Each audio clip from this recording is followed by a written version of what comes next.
Well, welcome back to the VRRC, everybody. Apologies for the technical hitch there. A bit of a Streamlabs issue keeping us from broadcasting the opening exchanges of our first race of the night. We still don't actually have pictures here in the commentary box, but the race has been an exciting one. And I can tell you from looking at the timing screen, if nothing else, that Eric Axelsen is still leading the way. Carl Felvis still in second place. There we go. We can see Eric Axelsen now. We could for a moment as he headed out of Coppice Corner in the lead of the race. There we go. So Axelsen leads the way. Felvis in second place.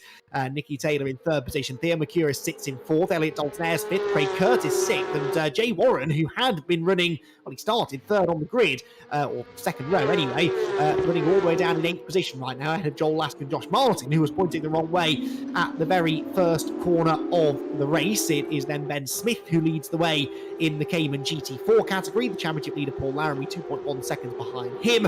And that is looking good then for Ben Smith, who, of course, is ballast-free as a new driver in the championship. But at the front of the field, Max Coates, Eric Axelsen, not exactly marching away, but he has at least now put this couple of car lengths between himself and Kyle Felvis, and Kyle is going to have to really work hard to get within striking range for the lead.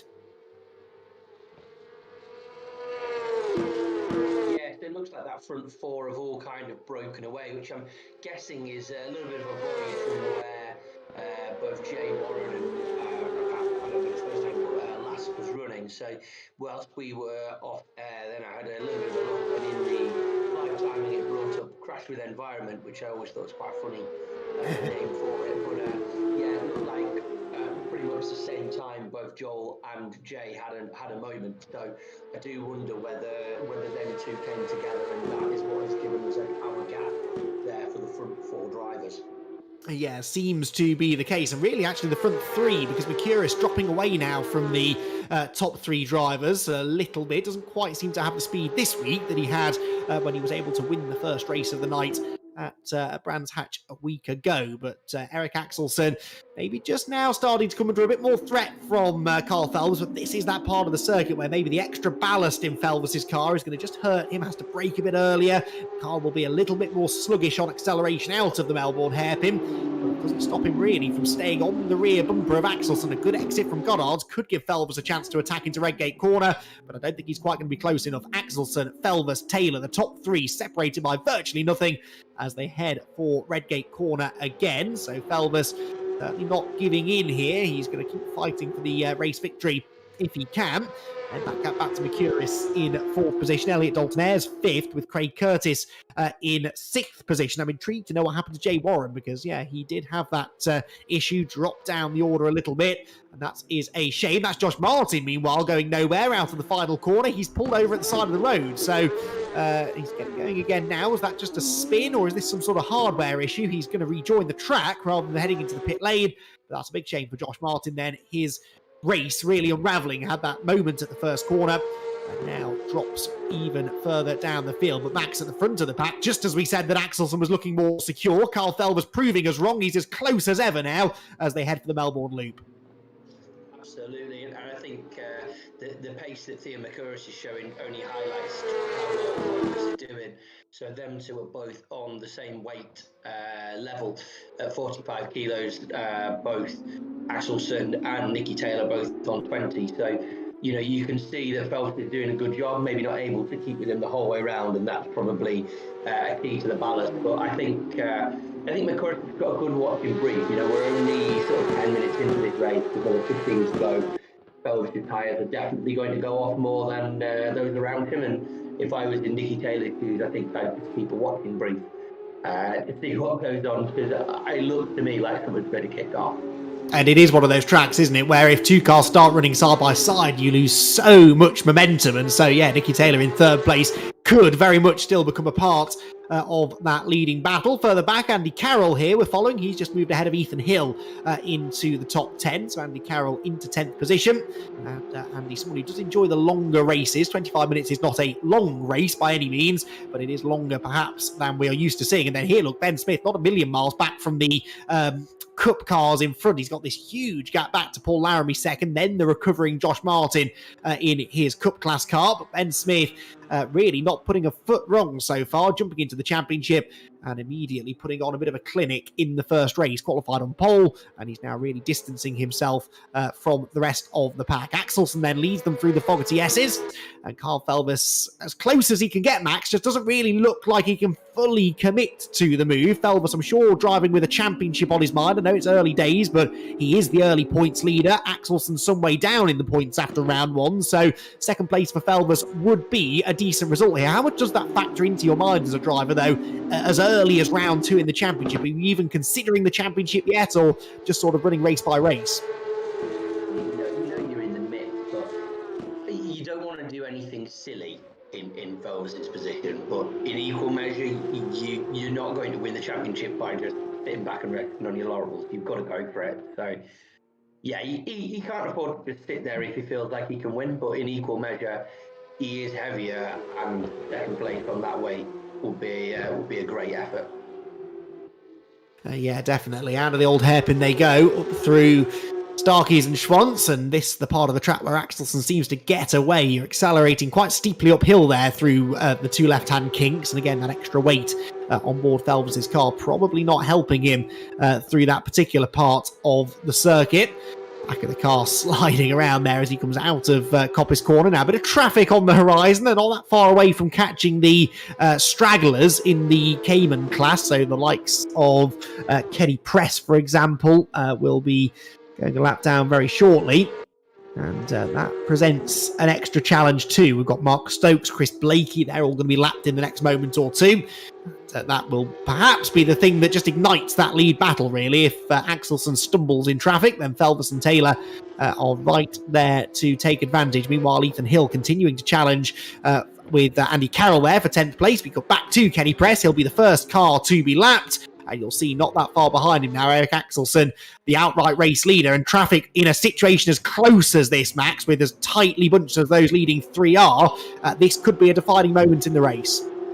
Yeah, not like real life. You don't really have as good set of mirrors in a esports situation. So there's a high chance that Kenny Press isn't going to know that those leading cars are coming up to him, and it looks like somebody just ahead has had an off, and that is something that you've always got to think about when you're lapping other traffic. There tends to be a reason that they're a little bit slower at the back, so there's maybe going to be the odd skirmish offline, off track that you've got to deal with as they're coming back on. So it seems a little bit uncharacteristic for Josh Martin, as the leaders are now starting to get up and past the first lot of Cayman drivers.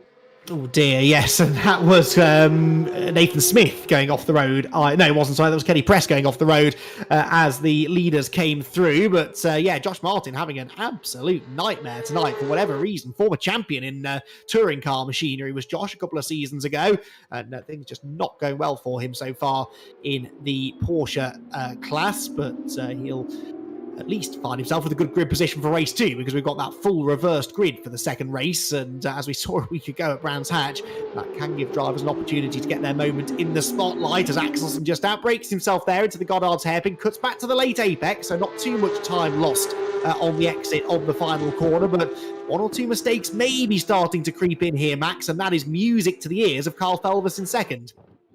Yeah, and I think there's obviously the biggest music to anybody's ears is Theo Mercouris back in fourth. So he was sort of half second faster than the leader, nearly 4/10 faster than the car in third. So he is the man on the move at the moment, and that is what is going to happen, because as the leaders get up to the traffic, they're then going to realise those leading three are there, and Mercouris by that point should hopefully just be let through. So he's benefited a little bit out of that, and this is going to be the sort of thing that brings him back into this battle. It may well be one of those that really helps. The big punches there through the lanes now coming up towards Coppice Corner. So if we can manage to stay on board, we can sort of have a bit of a chat through this lap. So we're coming up towards the chicane next, left and right corner, aiming to take as much curb as humanly possible, as much as the cars allow. The circuit here on a simulator, a little bit different to that in real life. We're used to having tire stacks and big curvature on the inside, but it isn't there. The cars seem to be able to break so late into their first of the two hairpins. The current slightly missing the first apex, but bringing it back for the second. A nice line that really promotes a good exit. Be nice with the weight on board the car that he's got. So I seem to have just frozen for a second, but we're back now. Mercouris again going off for a really sort of squared off exit to these corners here. We're now coming back to the start of the lap, and this is the same as we will be on any circuit. The car's opening the circuit up there to use the entry road into turn 1. We had sort of a half lap guide around Donington Park whilst we had it. It's such a great circuit, isn't it? One of the real drivers' favourites for a reason. You've got this mix of the fast-flowing stuff and then the tight technical final sector. The drivers probably don't really enjoy the Grand Prix section, the Melbourne Loop, but it certainly promotes good racing. This section in these cars with so much downforce, so much grip, the cars looking like an absolute dream to drive. Carl Felvers clearly at one with his. He's closed back in on race leader Eric Axelsen again as they turn up towards Coppice Corner. Lots of curb taken on the inside there for Felvers. And Axelsen just running a bit wide on the exit. This is the view back from Axelsen's car out in front. And when you're driving with someone filling the mirrors like this, Max, the pressure is on. Eric is a cool customer, doesn't make many mistakes, but with Carl Felvers never more than really 2, maybe 3 car lengths back at any moment, Eric is painfully aware of the fact that he cannot afford here to put a foot wrong.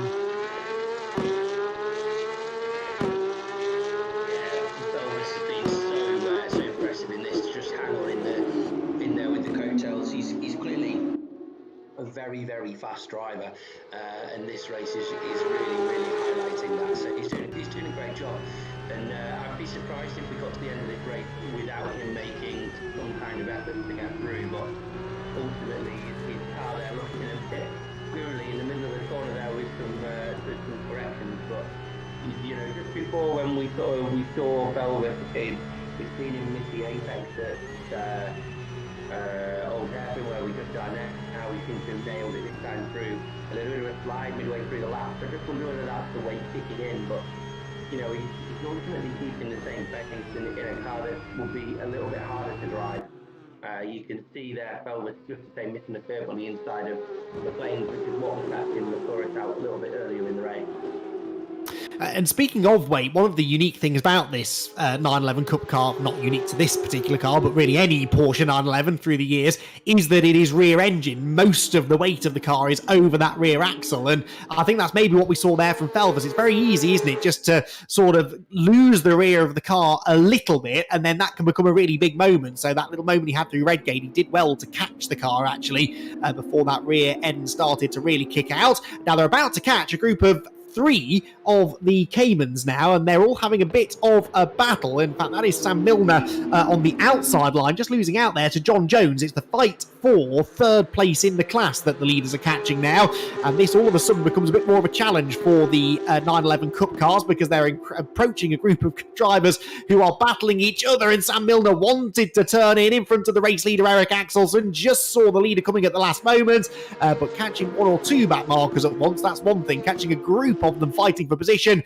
that is where you've really got to take some risks. Axelsen gaining out of this situation actually so far. Felvers having to go around the outside of John Jones at the old hairpin, and really it's the 3rd place man Nicky Taylor who loses out. Now Mercurius is going to catch them on the drag up through Starkey's and Swan's curve. That's really perfect timing for the 4th place man, and he could be set to gain a bit of time out of this. Gets up the inside of Sam Milner into McLean's corner, nicely done. Gets a bit sideways on the apex though, I think in the background did the Mercurius. Don't know if that was contact or just a moment over the curb, but either way he ends up losing time out of a situation from which I thought he was going to gain some maybe.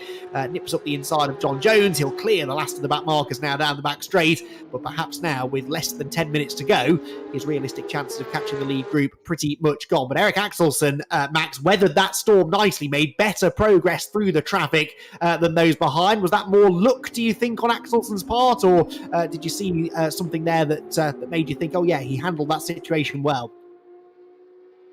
No, I think he was also just the same gap Felvers at the end of the lap before. But no, he cut through the traffic nicely. And I must say, that looked a hell of a lot nicer on the simulator than it did in real life. I can tell you now, overtaking anybody down Craner curves, even if you're in a faster car, is not a nice position to be in real life. So, yeah, it definitely looked a lot more simple on the sim than it did in real life. Yeah, the cars perhaps with a bit more grip when they go offline in the sim, but yeah, still required a bit of bravery there from Eric, and having got past those back markers, he's now bought himself an extra lap or so maybe without Kyle Felvers breathing down his neck, although Kyle is starting to creep back towards him again now, fractionally quicker in the opening sector of the lap, about a 10th gained by Kyle, runs a bit wide over the exit curve there at McLean's.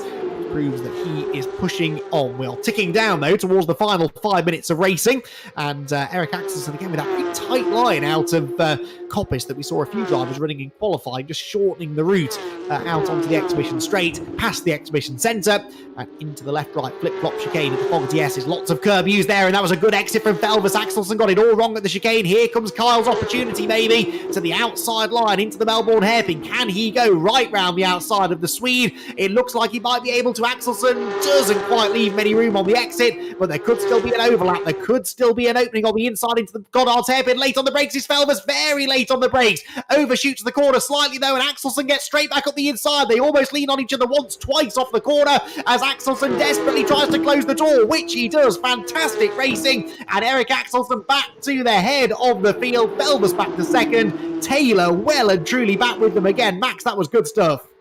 Yeah, it was. Again, you can see there just a bounce off the exit of the chicane there. Really didn't help Axelsen. To be honest, I thought Nicky Taylor was just going to be able to benefit from that a little bit more than he did. So, yeah, we'll see. Nicky Taylor runs slightly wide on the way out of the old hairpin there, but this battle is hotting up. And like I said, I would be surprised if we didn't see Felvers before the end, and we have seen it. But hopefully that's not it for us watching. And no, I don't think it is. Kyle is not the kind of driver to settle for second place. Usually he has a big slide though as he comes through Coppice corner, really wringing the neck of the number 7 car, and that drops him back into the clutches now of his good friend Nicky Taylor. Good friends off the track, but on track Nicky will be as determined to get past Kyle as he would be any other driver out there. Good run through the chicane again though for Felvers. That means that Taylor drops back ever so slightly. 3.25 minutes or so to go then, and Eric Axelsen once again weathering the storm there. Felvers did briefly lead, but Max, he was so late on the brakes into the Goddard's hairpin. This part of the track they're approaching now, on that inside line, he was never going to get the car stopped, and Eric Axelsen showed some really good racecraft there to read that situation, sort of let Felvers go and made sure that he set up that switchback manoeuvre on the exit. Yeah, it's just through the bounce, but also following Nicky Taylor through there on that lap. It's so hard to be really close to a car in front. You're ultimately blocked so much by their car that it is difficult to work out what's going on. I'm also having a little bit of a think here about race 2. So I believe we're running a reverse grid format, full reverse grid. So the drivers Lask and Warren, who maybe not had the best of races in this one, maybe be thinking, do I just hang up a little bit? Do I save it all for race 2 here? So maybe a bit of that going on there.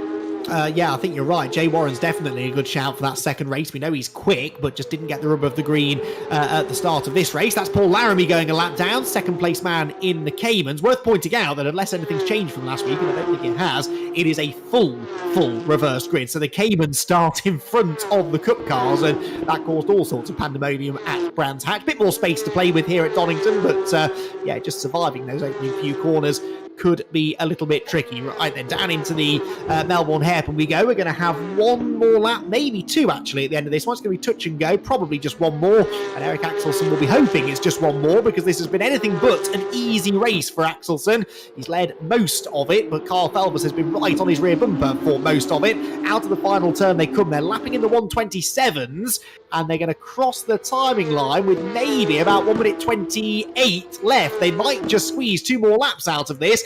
Not great news for Eric Axelsen, but actually, Max, not best news for Felvers either, because Nicky Taylor all of a sudden looks a little bit quicker than the second place man.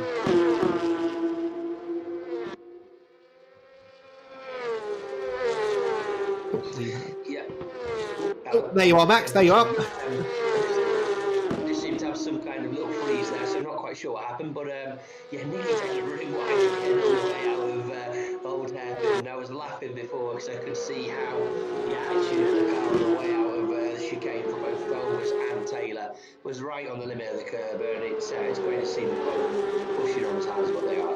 Yeah, they really are, aren't they? Neither of these drivers known for being backwards and coming forwards, and yeah, they're going to prove that again, I'm sure, in the closing stages. Now, will this be the final lap of the race? That's the next question to try and be answered. I think it's going to be touch and go, although Axelsen setting a good pace, actually, on this final lap. His best lap of the race is a 1:27. His last lap was actually a 1:28, so if he does another 1:28, I think he'll probably see a checkered flag this time around. They're about to put a lap on the Cayman class leader. Don't forget that it is still Ben Smith who leads in that class. He turns his way through the Goddard's hairpin. Is it going to be, though, a checkered flag waiting for the Swedish assassin from pole position? Eric Axelsen looking to try and net a race victory. No, he got through just before, a second before the time ticked to 0, so he's going to have to do a whole other lap now, is Eric, and that is not ideal really for him, but he couldn't afford to back off. He didn't have that time back to Felvers to lift off the throttle and make this the final lap, so he's going to have to do one more tour around the Donington Park Grand Prix circuit. But I think, Max, I hope I'm not putting the curse of the commentator on him, I think Eric's pretty much got this one settled now. Yeah, I don't think Felvers was helped there by the class leader in the GT3, and that's probably just put Nicky Taylor back onto the back of Felvers again, but I have a feeling that this is our order lined up now for the end. So, yeah, great drive by Axelsen, sorry, he's done a great job fending off that mid-race crash from Felvers. Bad markers galore. He's done a great job, great drive for him, and he's going to put the corners now, bring it home. Yeah, absolutely. And it's not been straightforward for Eric. He had to get his elbows out at one point to make sure that he got back ahead of Felvers when Kyle came knocking into the closing stages. But Eric Axelsen has driven the kind of race that we know he's capable of running. He is a very, very good leader of a race, is Eric. Once he gets out in front, very difficult man to overtake. And he's proven that again here tonight. It's going to be our third different winner from the first 3 races of the season. And Eric Axelsen injects himself right into the championship battle. Across the line he comes. Checkered flag for Eric Axelsen, who wins the first race here at Donington Park. Kyle Felvers comes home second, Nicky Taylor third, and Theo Mercurius is in 4th position. Elliot Dalton Ayres, meanwhile, will finish a slightly lonely 5th place, with Joel Lask, I think, likely to come across the line in 6th position. Here he comes up the hill. He's got Craig Curtis some way behind him, so 6th and 7th place pretty much settled. Then it will be Kei Kogashiwa in 8th position, Ethan Hill 9th, and the top 10 completed by Jay Warren. Of course, we've already, in fact, we've not yet had Ben Smith across the line. He's going to do one more lap, I think, before the, yes, here he comes up through Coppice Corner. Didn't quite go a lap down, did he? So Ben Smith, the leader of the Cayman class, gets a little bit of a lap of honour here all by himself. He'll be the last car to see the checkered flag, but the first car within the Cayman class. Paul Laramie's already finished second, Chris Blakey in third, so really Sam Milner, the one who's not quite had the pace compared to a week ago where he was on the podium in the second race of the night. But Ben Smith, we haven't seen a lot of him. No one else has really seen a lot of him either, because he pulled a massive lead over the rest of the Cayman GT4 class. It's a smaller grid as well, so as long as he stays out of trouble in the early stages of race 2, you'd have to bet on him claiming another race victory. Out of Goddard's he comes then to the timing line. The checkered flag awaits, and Ben Smith victorious in the Cayman GT4 category. So race 1 is in the books here at Donington Park. We'll have all of the reaction from our 6 podium finishers in just another couple of minutes.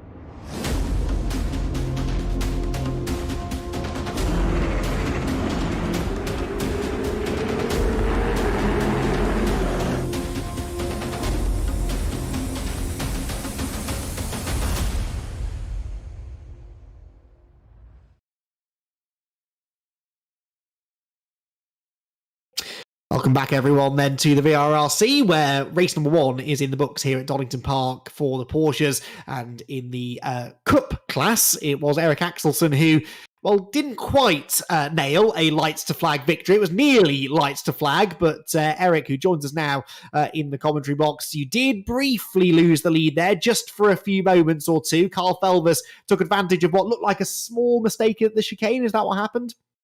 Yeah, you're probably right. I think I messed up chicane at one point.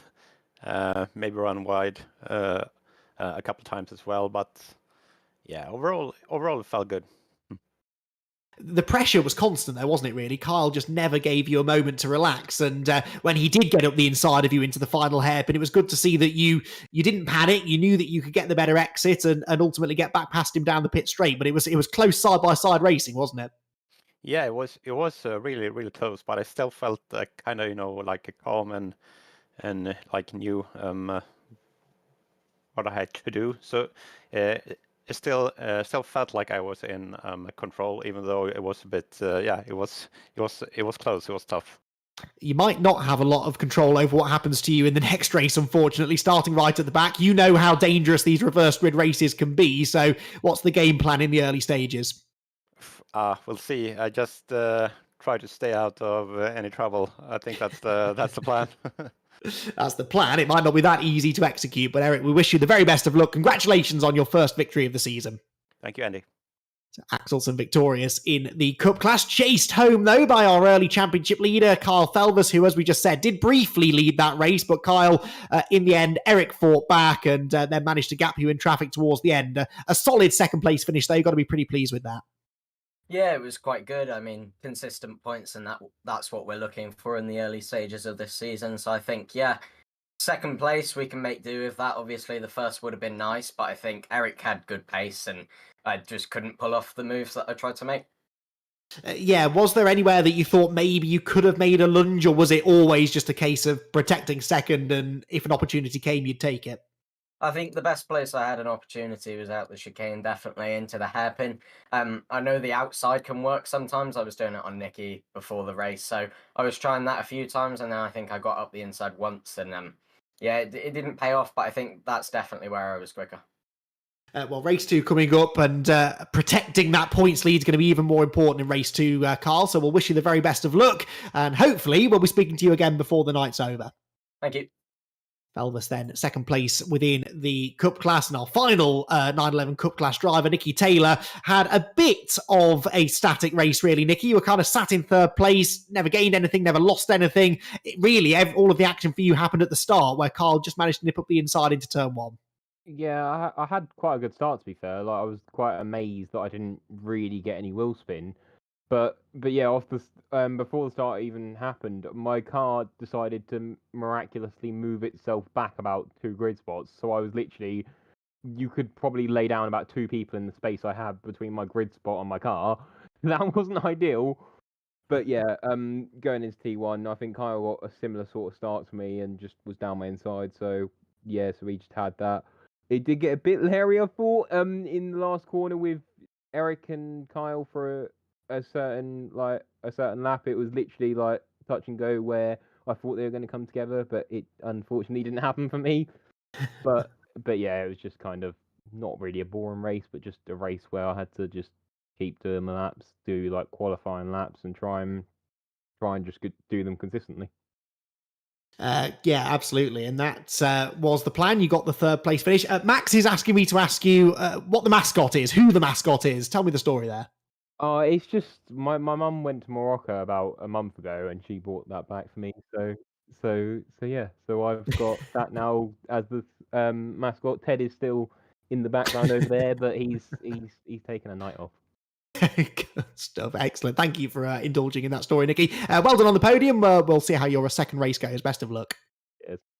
So that's Nicky Taylor, then our final podium finisher within the Cup class, which means we now move on to the Cayman GT4s, where for the second time tonight, we're chatting to Ben Smith, who converted pole position into a dominant race 1 victory. Ben, were you expecting race 1 to be quite so straightforward? No, definitely not. I mean, that being said, I almost sort of died turn 1 before it even started with some spinning Cup cars, but thankfully only lost a couple of positions and made it back through, and all was good.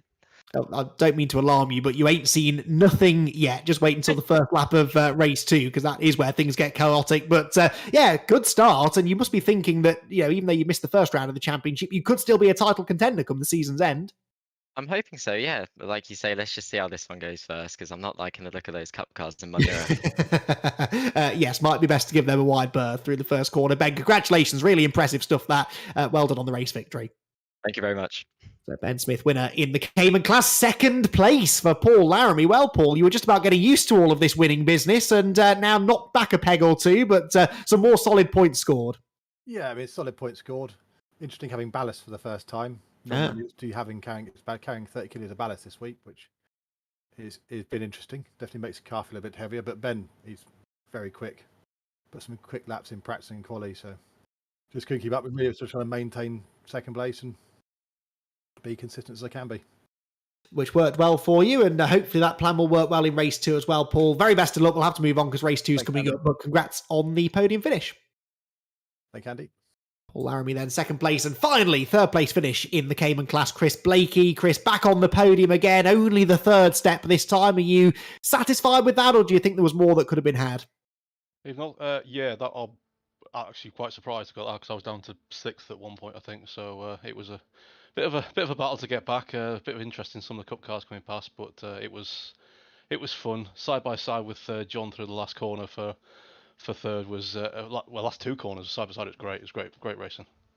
Chances of moving a step or two higher on the podium in race 2. It is one of those things where anything can happen with the reversed grid. If Lady Luck's on my side, yes, but with the weight, I'll tell you in about 25 minutes. Good stuff. I'll hold you to that, Chris. Congratulations on the podium. Best of luck for race 2. Thank you. Right then, they are your podium interviews done for race number 1. I think we've just about got time to take a very quick break before we head.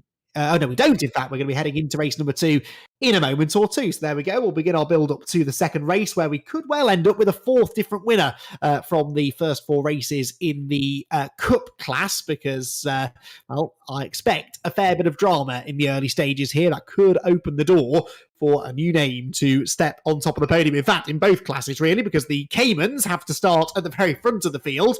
Should be seen as an advantage, really, but with all of those quick cup cars waiting to come through, this could get a little bit messy. It is on the pole position then, Mark Stokes, Kenny Press starting alongside him with Sam Milner and John Jones row 2. Then it's Chris Blakey and Paul Laramie. Ben Smith, the race 1 winner in the Cayman, starts 7th ahead of Josh Martin, who was last of the cup cars, and he, we know, is quick when he gets his act together. Let's see what's going to happen then in race number 2 here at Donington Park. Keep an eye to the cup cars running through from further back. It's not a great start from the pole sitter, in fairness there, Stokes, and already there's carnage further back. Craig Curtis is off, so is one of the other cup cars onto the grass at the head of the field, though. Who's going to get the run through the first corner? It looks like maybe Andy Dorman's had a good start there in the blue, pink and grey car. 3 of the Caymans exit stage right. That didn't take long. Kenny Press is one of them, Sam Milner another, and Stokes the pole sitter. It means that John Jones gets the lead of the race, and Andy Carroll into second. So Carroll leads within the cup cars from, at the moment, I think Andy Dorman second, and Theo Mercuris up into third. So Mercuris has had a really good start within the cup cars. He's 5th overall. He is 3rd of the 911s as they make their way towards the top of the track at McLean's. It's Carroll who leads the way, John Jones second. Here comes Andy Dorman, but Theo Mercuris and Kyle Felvus actually right on his heels. So Mercuris and Felvus, Max, both making the best of the start and managing to get themselves right into contention early doors. Yeah, impressive to see Felvus and Mercuris right up there. I was really hoping that I was going to get to cheer on Kenny Press in my high spot car for a bit longer than a corner, but it didn't quite work out. So yeah, this kind of lone ranging GT4 that's left just needs to let these lot go, and then I think he's got that one sealed up. But yeah, straight away Mercuris is aiming to get to the front. Andy Carroll just needs to get his head down here and just hope that it's going to take a bit of time before Felvus and Co catch up. Andy Dorman coming back at Mercuris. Carl Felvus wanting to try and take advantage. Taylor is in this group as well. So Felvus and Nicky Taylor both making slightly better progress than Eric Axelson. You can see Axelson in the background, a couple of places behind this lot as they descend upon Redgate Corner for the second time. Dorman on the outside line, and Carl Felvus levers him aside. Bit of a hip and shoulder. Dorman, good car control out over the exit curb, but he's going to lose momentum, lose another place to Nicky Taylor, and might even be under threat from Elliot Dalton Ayres by the time they reach the bottom of the hill. He is, but Dalton Ayres not able to slip up the inside. So Mercuris goes up into second position, then Felvus third, then Taylor, then Dorman, then Dalton Ayres, then Axelson, and then it's Ethan Hill. So Josh Martin Donington, who started towards the pointy end of the 911 Cup class field, has dropped well down the order, unfortunately, after the early exchanges. Carroll, though, with this 2.5-second lead. Now, be interesting to see just how quickly the chasing pack are able to eat into that and maybe start putting him under some pressure. Back in the Caymans, it's still John Jones who leads the way. Chris Blakey's second in that class, and the race one winner Ben Smith sat in third. Jay Warren has just gone past him in his 911, so Jay Warren again not making the best of starts, unfortunately, but John Jones is not going to have it all his own way here, I don't think, in the Cayman class. He's got two of the quicker drivers starting to close down on him, whilst Paul Laramie is not far behind either. Now, further up the road, that was Dalton Ayres and Axelson side by side, I think, and Elliot Dalton Ayres, I think, losing out to the race one winner. Eric Axelson's on the outside line into the Goddard's hairpin. Can Dalton Ayres come back at him? Plenty of space on the way into the corner, but it tightens up on the exit. Axelson was still there. There's a bit of a touch, and that just delayed Axelson coming off the corner, and so Elliot Dalton Ayres hangs on for now. But Axelson, Max, wants to make some progress here, doesn't he? Because he can see his race one sparring partners starting to pull some distance on him.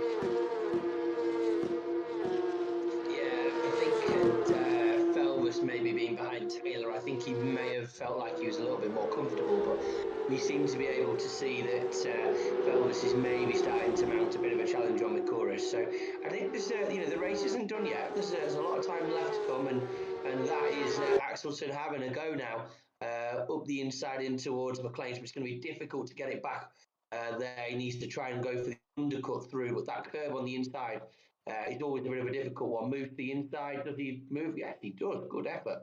So I was expecting some more cutback action there than what actually happened. So he's in line for this, and ultimately his pace is better than those around him, but he just needs to find a way through.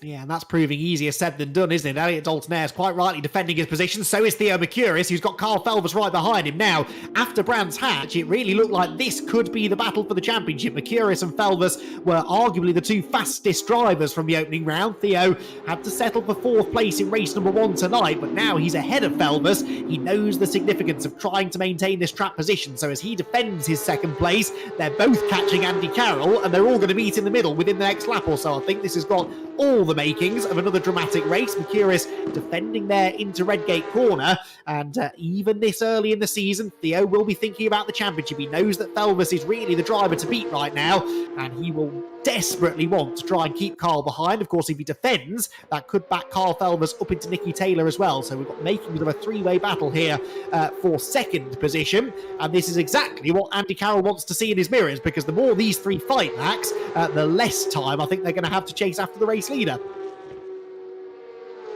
Yeah, I mean, ultimately, the guys behind just seem that little bit quicker than Carroll, so I think it's probably an inevitability before the end of the race. But if I was in Mikuris' shoes here, I would be making life as hard as possible for Carl Felvis behind, trying to back him up into Nicky Taylor and get some more people involved in trying to help him out in knocking Felvis off the peg a bit. He does seem to be the race here of anybody, to be honest, and I wouldn't be surprised to see some more action and some big lunges from Felvis in these few corners here if that happens. Yeah, especially with Nicky Taylor arriving on his tail now. He'll want to try and get the better of Andy Carroll as soon as he can. But up into the Goddard's hairpin then. Mercurius closing in on the race leader. Taylor closing in on Mercurius. And we're going to have four of them for the lead before too much longer. Down across the timing line we go then, all pretty equally spread out for now. So let's cut back to the Caymans, where Paul Laramie is up the inside of Chris Blakey. Now that is, I think, it's for third in the class, because Ben Smith's already got past this lot. So Ben Smith has already got into the lead of the Cayman GT4 class, and he's really enjoying his light car whilst he's got it. He better enjoy it whilst he's got it, because he'll be laden with ballast next week, I'm sure.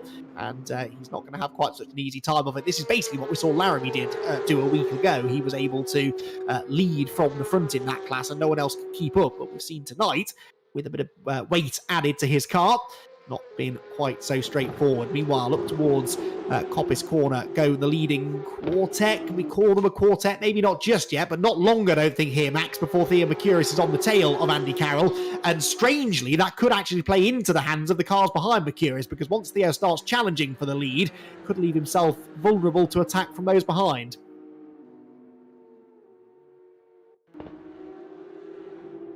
Oh, we've lost Max, who I think might have missed the unmute button again. We'll try and get him back in a moment. There we go, Max, we've got you. Yeah, I'm back. Yeah, I've remembered what to do now. So, yeah, just making sure I don't have any old static when I'm unmuted there. But, yeah, I think, you know, if Theo can mount a challenge for the lead, it's making sure Felver stays behind. They do seem to have the pace on Carroll. So, yeah, I think Felvis is the man who can make the difference here, really. So, yeah, I'm just trying to look back down the order, see whether anybody else is making some big moves, but ultimately I think we're in this front four battle. Really, Andy Dorman still holding on there in fifth. Eric Axelson has not been able to get past Elliot Daltonaires into sixth. So I think if he's going to be able to mount a serious challenge on this race, he needs to kind of get a move on pretty soon. Yeah, Eric's just got sort of stuck behind Elliot Daltonaires and hasn't been able to find a way through. So I think he's quicker than Elliot, but just can't get past him. And yeah, there they are, look, going up through McLean's corner. Daltonaires, of course, was quick in the first race, managed to finish in 5th place, if memory serves. So he's got good pace. He's running in 6th at the moment. And Eric Axelson just struggling to get through. Of course, we saw Axelson leading most of the first race. So now that he's got some overtaking to do, he's finding it more challenging. He looks to the inside, though, into the Fogarty S. It's not really a place where you tend to see many overtakes, and Eric gets it all wrong over the curb. So just struggling a bit with the wheel-to-wheel racecraft here is Eric. He was good when he was in the lead of the race, but struggling now to find a way through.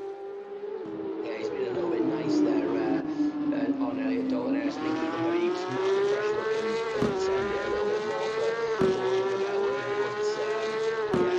he is now definitely a force at the front now, and Flores seems to have as much of a watch eye on Velvis as he does on Carroll there. He does, doesn't he? Out of Redgate Corner they go then, and we're on board with Theo Mercuris in 2nd place. That is how close Carl Felvis is, as they run down through the Crater curves, through the left, down into the old hairpin.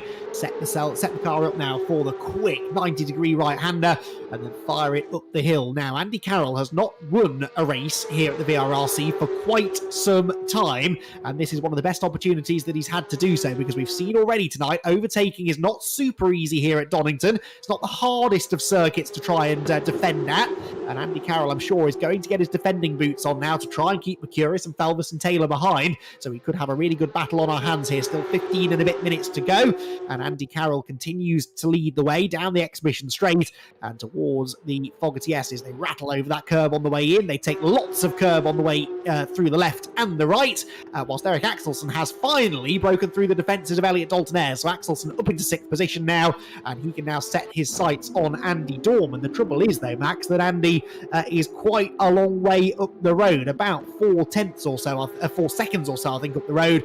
And so Eric Axelson might here have to settle for 6th place at the front, though. No one's settling for anything. Andy Dorman running out wide, and I think now, Max, he's starting to feel the pressure. Yeah, that's it. I was just having a little bit of a look at the timing screens there to see what was going on as well, but I think it's going to be eyes off timing screens and eyes on this battle, because this is going to hot up over the next couple of laps. So yeah, if I was in Mercuris' shoes, what would I be doing? I'd be keeping an eye on that car that's just spun down at the bottom of the Crater curves, that is for sure. But after that, I'd be trying to think about where to mount an overtake here on Carroll, but also do it in a way that puts Velvet up as much as possible. So I'd probably be trying to look at one of the hairpins, or ideally, his best bet is to try and get a run on the way out of Croft's corner here, come over the top of the hill and try and do him into the chicane, because 2 cars don't go through the chicane side by side. If he comes out in front, he is definitely going to have a gap, and that is going to be his best bet for keeping Felvis behind to the end of this race. Yeah, risk versus reward, isn't it? It's a high-risk move, but as you say, he would then pull that instant gap on the way out of the chicane. So, yeah, Theo Mercuris, who's raced around Donington Park in real life only a few weeks ago, in fact, was racing Radicals here, knows the score. He's now having to defend, though, as Felvis looks to the outside of him, but Carl not able to get through. So Andy Carroll leads the way. It is Andy Carroll. I think I called him Andy Dorman a moment or two ago. It's Andy Carroll who leads the way. Theo Mercuris in 2nd position with just over 13 minutes left on the clock, and they all steam into the Connacht's hairpin together. A brilliant sight this makes as they head out of the final turn, nose to tail. Andy Carroll, Theo Mercuris, Carl Felvis, Nicky Taylor, any one of the 4 of them could still claim the victory in this 4th round of the championship. And Mercuris is now sideways, runs out a bit wide, but Felvis get into the back of him? I don't think he did. I think that was just Theo clipping the curb, getting a bit loose, and proving that he is driving as close to the limit as anyone else out there, Max. Most on the limit, Eric Axelsen. He's got through. He is half a second faster than the leaders. So I know we're only halfway through this race. This is not over yet. This battle is going to get intense at the end, and he is still out of this. So we want to get our eyes back on this front battle, because that is where it is going to be spicing up. So Bakura is still holding it on there, and Carol now is getting away. So yeah, this is the best opportunity. He just needs to be chaos for these drivers behind. Possibly can. Well, that's a perfectly valid defence, really. If he just defends the lead, backs them all up into each other, they'll be so preoccupied battling each other that they might not ever have the chance to really challenge him. That's the theory anyway. Carroll is not slow, so he should be able just to run his own lines and then defend when he has to, and that could be a winning strategy. 11 3/4 minutes to go, though. That's an awfully long time to have to defend for. Let's see what's going to happen. Mercurius has a decent exit there from the Goddard's head, and of course Carroll is running significantly lighter than Mercurius and Felvers and Taylor. But here comes Theo, launches up the inside into Redgate corner. That was a peach of a move, and Theo Mercurius has got the lead, and crucially there, Max, Carl Felvers did not go through with him, and that could be a race-winning move, therefore, for Theo. Yeah, I can feel that move coming from ever so slightly earlier in the straight, making his car towards the inside. Looked like he wanted to get that move done. Really, really racy Carl Felvers for the next lap or two, because if he doesn't make the move now, yeah, absolutely. Oh, and Carroll runs a bit wide there at McLean's. This could be Felvers' opportunity. He's got the inside line for Coppice corner, and he needed no second invitation. So Felvers slips through. Nicky Taylor now looks to try and follow suit. But look at that. Just a couple of corners, really, of Felvers following Carroll, and he's already dropped quite a chunk of time. Over half a second, that is now, to Theo Mercurius, that Felvers is going to have to try and bridge. They sling the car through the chicane, and Nicky Taylor, using a lot of curb, gets up the inside of a sideways Andy Carroll and moves up into third position. That was a very lively run through the chicane for Nicky, but again, he knew he had to try and go with the leading two. So Mercurius then leads them up to the top of the hill, and Carl Felvers sits in behind them through the left-hander at Goddard's. I don't think Felvers will have any trouble keeping with Mercurius, but where does he find a way through? Theo is going to be extra motivated here, Max, to try and keep Carl Felvers behind, knowing that this is a genuine championship battle going on between the two of them. So Kyle is not going to have this easy, is he? No, he isn't, and I'm not 100% sure on exactly how the points work for this, but usually a race win is worth more than anything else. So in effect, Mercurius will lose very, very few points to him here by having a first and a fourth versus a second and a second. So yeah, this is going to hot up now. So it'll be interesting to see. Let's have a look through the sectors on this lap. So actually, although Mercurius has set a green first sector, his personal best, sector 1 for Felvers was 10th and a half quicker. We're coming up to the point now for sector 2, probably down this back straight. So we'll keep it nice. So 24.1 for Mercurius, who is considerably faster actually. 24.3 for Felvers. So I think this is going to be relatively well matched. So we've got a 0.7 of a second gap now, with 9 minutes to go. So let's see what we are. Yeah, you mentioned points, by the way. 25 points for a win, 22 for second, and then we go down in 2-point increments for a bit, and then when you get out of the top 10, it's 1-point increments, so it's a 3-point swing between winning the race and finishing second. You do, though, score 3 points for setting the fastest lap. Now, that, at the moment, doesn't lie with either of these two.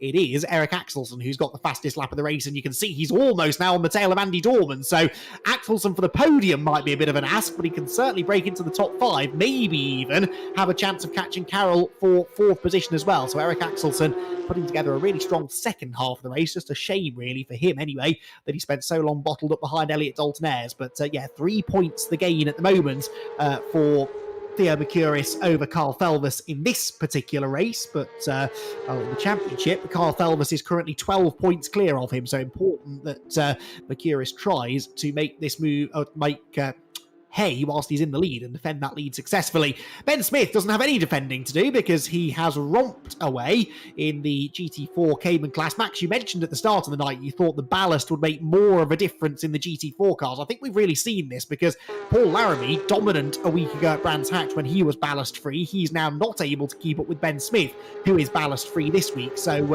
I'm sure next week when the fifth and sixth rounds of the championship roll around, Ben Smith will once again have a bit of a fight on his hands. I can't believe that's come to life. So yeah, seems I've predicted something about right tonight. So that's good. But yeah, so this battle at the front now starting to hot up again. But yeah, the weight is definitely going to play into this. And actually, you know, these front two, Corus and Felvis, both are heavier than the Nicky Taylor behind. So the last lap was pretty comparable between Felvis and Taylor, but both were 0.3 quicker than the Chorus. So I just wonder whether we're going to see Nicky Taylor come back onto the back of Felvis, although them two seem pretty friendly, so maybe there will not be too much dicing going on between the two of them there. Well, let's wait and see. Up the hill, of course, as soon as these two start battling, it could well drop them back into the clutches of Nicky Taylor once again behind. Up through McLean's, traffic now just ahead, and they're going to catch it into Coppice Corner. This is not the best place to be. It's Sam Milner that they're about to put a lap on. They'll just catch him actually on the exit, but which way is he going to go? I don't think Mercurius knew, and eventually just found a gap down the right-hand side of the road. But look how Felvis is right on his tail now, and we know that Carl has been pretty strong through the Fogarty S's all night long. Can he get a good exit and challenge down to the Melbourne hairpin? Mercurius, I think, was quicker off the chicane there. So difficult, as Max said earlier on, to follow closely through that part of the circuit. It's a high-speed chicane. The dirty air from following a car and just the visibility from following a car through there means it's very difficult to be the chasing car. But Felvis didn't lose a lot of ground. He's still on the boot lid of the race leader as they turn into the left-hander at Goddard's Corner. But every back marker now that they come up against, Max, both drivers are going to be hoping is going to play into their hands. Absolutely, and just noting there that the Carroll, Dorman and Axelson fight is firing up. So Axelson is being considerably quicker than the two ahead. I think Eric Axelson has managed to get through, but yeah, it seems to be a bit of action going on the street. That is Sam Milner, who I think has just tangled with Andy Carroll. Andy Carroll was coming through to lap him. Carroll's been delayed in all of that, and Milner off the road as well. So that means that Axelson and Dorman are right on the tail of Andy Carroll now. So we've got a three-way fight for fourth place. This is the fight for the race lead. And Carl Felvis again is harrying Theo Mercurius once again for the second lap in a row. They catch a back marker at Coppice Corner, but they'll both nip up the inside of Kenny Press successfully through the tricky right-hander. To be another grandstand finish, though. Every race we've had so far this season has been a very close fought affair right down to the closing stages, and this fourth round of the championship will be no different. If either of these two drivers win, they will take their second victory of the season, and Carl Felvis has maybe placed himself perfectly here to challenge for that victory. Got a good run off the chicane. Mercurius defends the inside line, then swings back over to the middle of the road and outbrakes himself, runs out wide. Felvis up the inside line, but he's sideways, he's around. No, Carl Felvis gets it all wrong and loses the rear of the car coming out of the Melbourne hairpin, and that is his shot of a race victory. God, I can count on the fingers of one hand, Max, how many times in the last 12 months we've seen Carl Felvis make a mistake like that. It doesn't happen often, and that was a particularly costly one. Yeah, I didn't quite hear everything that you said here, but I'm going to bring something up. Eric Axelson for the podium. It's incredible with that Velvet spin. So he's come through, and has he got, I think, one more place to get through now to do it. Yeah, that is so costly from Felvis, and to be honest, exactly what Mercurius needed to do. Be a nuisance, get him to try something, get him to do something different. And ultimately, the raciness of Felvis there has ultimately cost him that position. And he's showing more raciness now, trying to get up the inside of Eric Axelson, who's closing the door. There is contact at McLean's, and I think we're now witnessing a frustrated Kyle Felvis, who knows that he's thrown away there an opportunity at a race victory, and he now finds himself back down in sixth position. Andy Carroll, of course, is back on the podium now, despite that little tangle that he seemingly had with Sam Milner a couple of laps ago. So Carroll third, Dorman fourth, Axelson fifth, and Felvis sixth. That is the battle that you're following on your screen, and of course, because of the drop score situation, Eric Axelsen very much could still be a factor in this championship as well. So he's going to want to try and keep Felvis at bay. Kyle's up the inside at the Melbourne hairpin. That's where it all went wrong a lap ago. Kyle, careful on the loud pedal. They almost touch again on the exit of the corner. And Kyle Felvis gets past Eric Axelsen for the second time tonight. But this time it looks like he might just hang on to it. Swings the car into the Goddard's hairpin. And he does now make 5th place his own. He'll set off after the Andys now. Carroll and Dorman just ahead of him, and try to get himself at least back onto the podium. I kind of hope he does, because I'd like to get Kyle's thoughts post-race on what happened there with the little big moment really that he had exiting the Melbourne hairpin. All of that means then that with 2 minutes 20 to go, Theo Mercouris leads by 3.2 seconds over Nicky Taylor, who is 4 seconds clear of Andy Carroll, who is 1.5 seconds clear of this battle for 4th position. And Kyle Felvis wasting no time here, Max, in getting up alongside Andy Dorman as they head towards McLean's corner. Oh, he looks really fast, to be honest. Yeah, it's one of those things that you tend to get when you've had a bit of a moment in a race, and then you've just properly got the beam to your bonnet, and you're after it. So I'm not too sure what happened there for Dorman. He just seemed to lose 2 places in the case of just losing the 1 spot. So he needs to try and jump past this GT4 car as quickly as he can, which he's done very, very well into that chicane, and kind of the move that we were talking about before. Axelsen there, massively delayed by the GT4 car, and ultimately off the back of Felvis now. Yes, he is. The question really is whether Felvis is going to have time to catch the Andy Carroll car ahead. I think they're going to have probably 2 more laps after this. It's going to be close. I didn't see when the lead across the line, but if it is 2 more laps, I think he'll have a chance. And it probably is only going to be 1, actually, isn't it? Because here's Mercouris at Redgate Corner, 1:09 left on the clock, and they're lapping in the 27. So this will be the final lap, I think. Theo Mercouris looking good for the 2nd victory of the season, having won on his debut last time at Brands Hatch. He's going to claim another hard-fought victory against Kyle Felvis in the 2nd event of the season. Can Kyle catch Carroll, though? That's the question, Max. I'm not convinced that he can. I think he might catch him, but passing him's another thing. So, whether he manages to do that as well would be very impressive. So, yeah, for all that he has made that sort of like little error and lost that little bit of time, his pace is very, very clear to see that he is clearly the man to beat in the championship. Well, he is, but quite a few points going to be lost here, I think, to Theo Mercouris, because Mercouris with a race win will pick up 25 points. If Felvis ends up 4th, that is only 18, so that's a 7-point advantage in this race anyway for Theo Mercouris. So he will close right back in on Carl Felvis in the early championship standings. It's been a brilliant race. There's a brilliant drive for Theo, made a lot of progress in the early stages, then managed to pick his way to the front of the field where he has stayed, and he comes out of Goddard's corner to see the checkered flag and claim his 2nd victory of the championship already. Theo Mercouris wins here at Donington Park. 2nd place goes the way of Nicky Taylor, and Andy Carroll will end up on the podium. Carl Felvis just misses out after that late race spin at the Melbourne hairpin. Eric Axelsen comes home in 5th, 6th position then for Andy Dorman. This is the battle for 7th, and it should be Jay Warren, who just gets the better. In fact, that was John Jones behind him anyway, so that wasn't for position, because Elliot Dalton Ayres was the next car along in 8th ahead of Joel Lask, and Kei Kogashiwa in 10th position.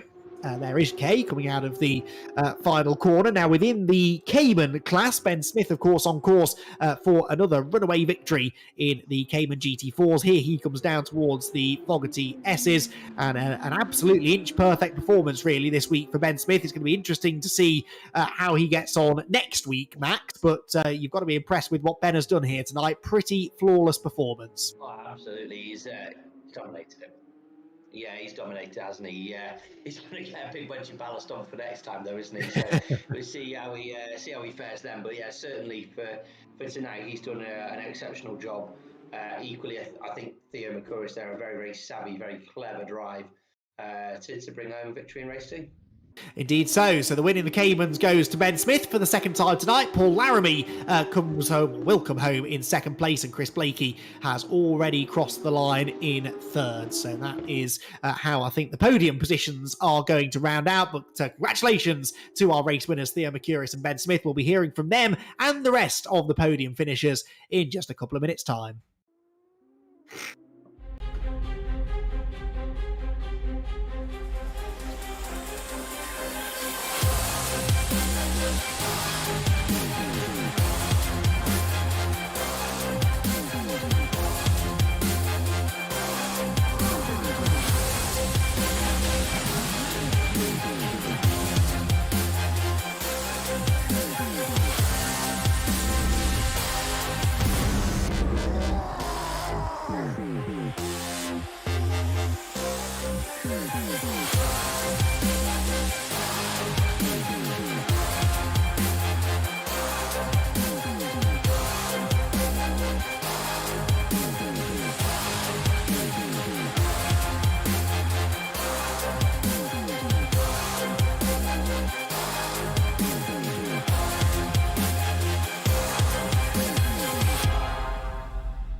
Welcome back to the VRRC, where a very dramatic second race of the night has just been completed. And actually, some news hot off the press is that there has been a penalty applied to Andy Carroll, who finished third on the road in that race, but ends up with a 5-second penalty. So he is going to end up losing that podium finish within the 911 Cup class. All of this, though, of course, happening behind the race leaders and eventual race winner for a second time this season. It's Theo Mercurius who stands on top of the podium. And Theo, that was a properly hard-fought race. Both of your victories have been hard-fought, in fairness, but that one, Kyle, was all over you.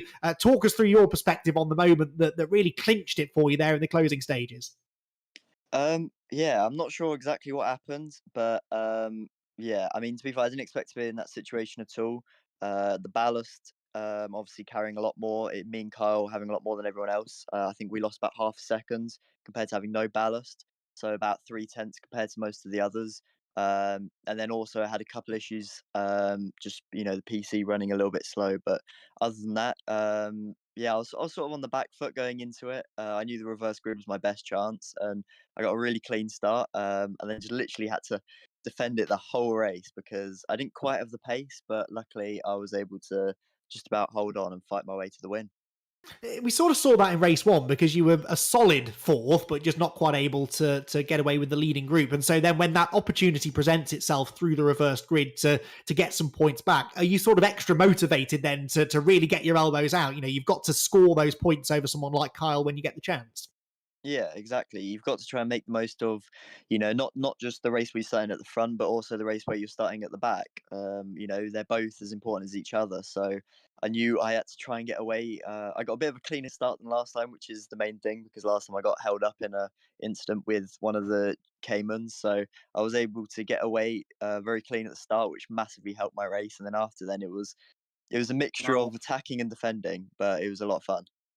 And good points scored for the championship, of course, with the early stages, I know, but you and Kyle really trading blows in the championship so far, so you've got to be feeling confident. How confident are you going into week number 3? Another track, another challenge, but one that I'm sure you're up to.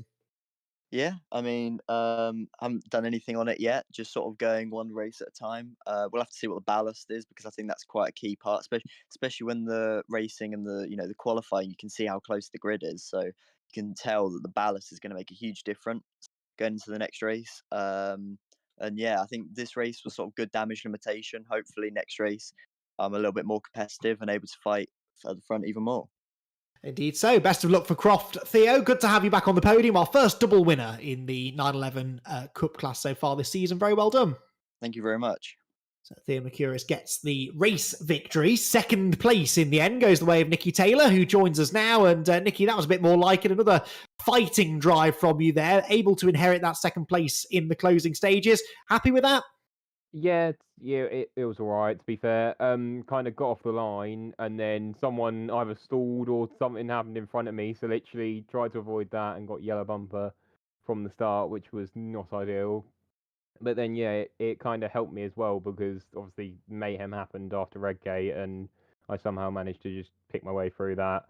So that was all right, and then yeah, just managed to work my way through and tried to get up to Kyle and Theo because Theo, I've known Theo for so long now. Like we done karting with cadets. We've been in the same team.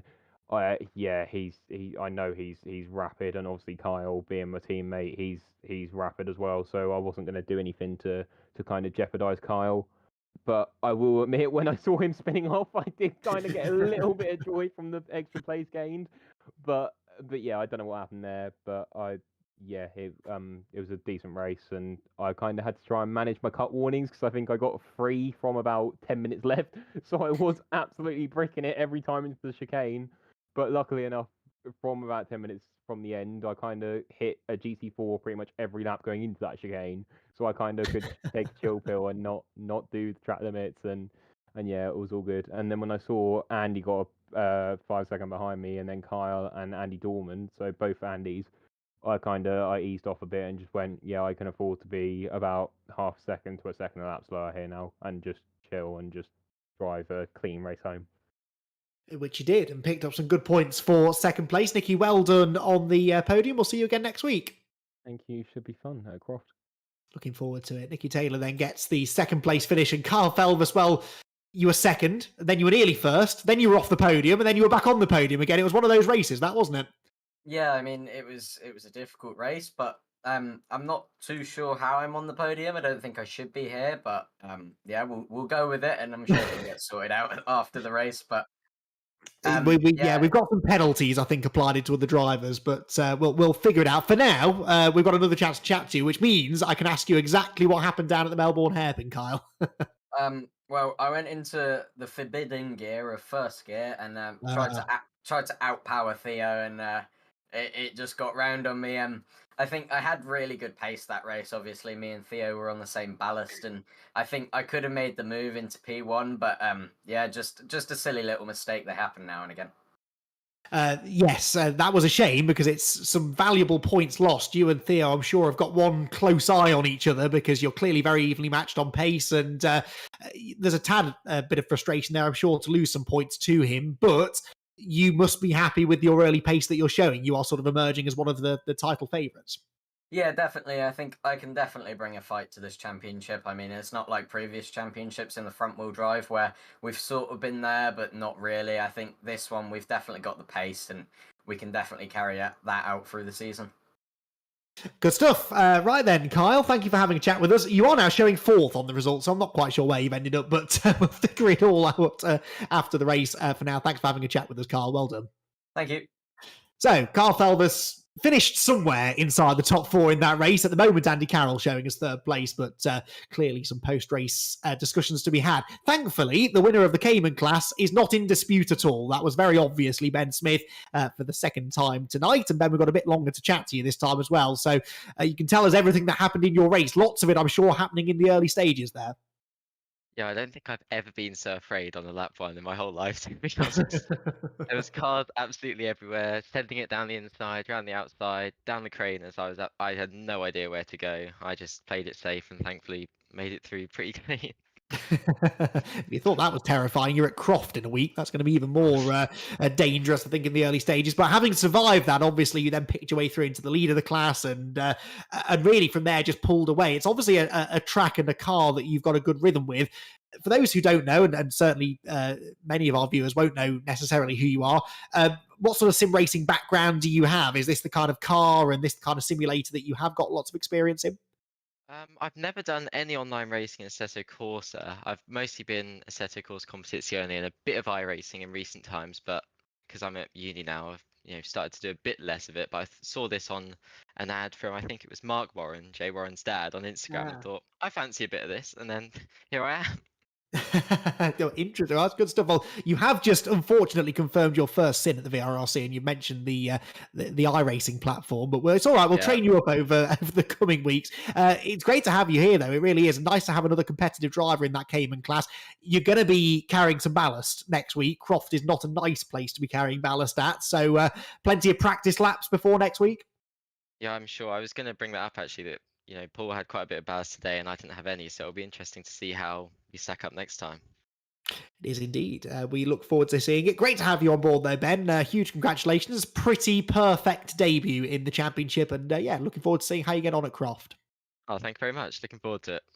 So Ben Smith victorious in the Cayman class. Second place for Paul Laramie. Well, Paul, you must take some solace from what you just heard from Ben there. He's expecting you to be a bit more of a thorn in his side next week as we head to Croft. But all things considered, 2 second places, good damage limitation tonight. Yeah, I'm happy with that. Like I say, with the ballast on board, it made a difference. I think our times in the practice 7 we didn't have the ballast on were pretty close, but looking forward to Croft. It's a track I like racing at, so see how next we go. But good banking of points. So yeah, Croft's a very different kind of track, isn't it, really, to Donington? This is fast-flowing, sweeping corners. Croft, a lot more stop-start. Would you say that suits your driving style more than a sort of Donington or a Silverstone? Yeah, I think so. Like I say, we raced at Croft a few times in the real world, and it's a good fun place to race. Hard to overtake in places. Can make defending interesting, but overall, it's a good track to be at. And you obviously are gelling with the Cayman now. What's it like to drive? Is it a bit more forgiving, do you think, maybe than the Cup class car? Yeah, it's a bit more forgiving. It's not so twitchy. It will still let go quite happily and snap on you, but yeah, it's a good fun car to drive. And obviously, you're getting on with it pretty well, Paul. Congratulations on the 2 second places, and who knows, maybe a return to winning ways next week. Best of luck. Thanks, Andy. So Paul Laramie, second place, and third position within the Cayman class. Chris Blakey joins us. Chris, back on the podium again. It's been one of those nights, so near and yet so far, really, but satisfied with 2 podiums? Yeah, to be fair, it was a bit of a hectic start. I managed to avoid the majority of it, which was great. And then took a fair bit of battling to get past John. And I saw Paul just slip off in the distance, and I got 3 cuts very early on, so I was driving like a nun for a while. And then just managed to get past John, and just thought, I'll just keep it easy. Just keep it easy. Plenty of space for the GT3 boys coming past. Just keep it in third. Which you did, and scored some valuable points. But those track cuts, where were you getting them? Was it the chicane? That seems to be the most obvious place. Yeah, that blooming chicane. Yeah, it was just you couldn't tell. I couldn't tell where I was getting the wheel, just that inch over. Yeah, it was just had to be drive like a nun for a bit of it. Well, thankfully, a pretty quick nun, and you were able to get home in third place. Heading to Croft now next time. We just heard Paul chatting about Croft. Is that a circuit you've done a lot of driving at, either in real world or in the sim? Yeah, I love Croft. I've got a lot of history from Croft. My granddad used to have a caravan a couple of miles from there. So me and granddad used to sit and watch the touring cars on the telly and hear them out the window. It was great fun, and I had my first real life win there this year. So of course. in the soaking wet. So I've got some fond memories of Croft. I love Croft. Whether that'll transfer over next week, who knows? But we'll see. Well, you're in a pretty good position, I think, Chris. Very best of luck for Croft, and well done on the 2 podiums. Thank you, guys. So there we go then, our podium finishes. And yeah, just to confirm, the results now showing Andy Carroll reinstated into third place within the Cup class. I think a couple of track limits penalties being added on at the end. But as we've heard a few people saying, we're heading to the northeast in a week's time, and the Croft circuit up in North Yorkshire. Max Coates, that's a completely different challenge, isn't it, from Donington Park, but a circuit that I know you really enjoy. Yeah, it is. It's only a couple of miles away from me as well. So, yeah, mega track.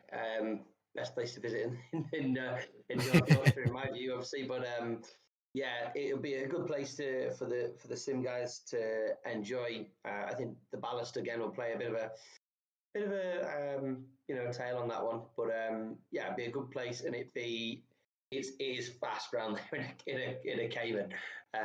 Let alone a cup car. So yeah, good luck to everybody competing next weekend. Absolutely so. Max, it's been a pleasure having you on board. Thank you very much for joining us tonight. It has been a fascinating second round of the championship. Be sure to join us again in a week's time where we head to Croft for rounds 5 and 6. It has been a pleasure bringing you the action here from Donington Park, from myself, from Max Coates, from Rich Hayden, everyone else here at the VRRC. Thank you very much for watching, and we'll see you again next week.